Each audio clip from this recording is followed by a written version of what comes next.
તો Vadodara railway station પર હાવડા એક્સપ્રેસમાંથી બાંગ્લાદેશી પરિવાર ઝડપાયો છે। એક મહિલા, 2 નાના બાળકો સહિત 5 લોકો ઝડપાયા છે અને અમદાવાદથી ટ્રેનમાં બેસી કલકત્તા જવા નીકળ્યો હતો। બાંગ્લાદેશી પરિવાર ગેરકાયદે રીતે રહેતા બાંગ્લાદેશી નાગરિકો પર પોલીસની અત્યારે તવાઈ છે।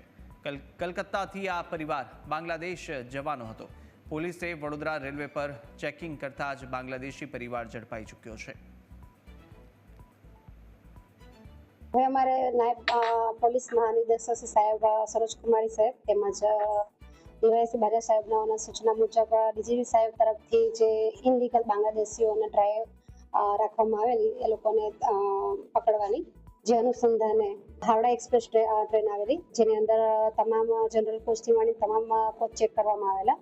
5 જણા શંકાસ્પદ વ્યક્તિઓ જેવા જણાઈ આવેલ અને સઘન પૂછતાછ કરવા માટે એમને પોલીસ સ્ટેશન લાવેલા। ત્યાર પછી તપાસ કરીને એમને જે માહિતી માંગી એમની પાસે આધાર પુરાવા માંગતા એ લોકોએ પછી જણાવેલ કે અમે પોતે બાંગ્લાદેશી છે, તેથી અમે એમને ડિટેન કરીને એમને હાલ રાખ્યા છે અને આગળની કાર્યવાહી ચાલુ છે।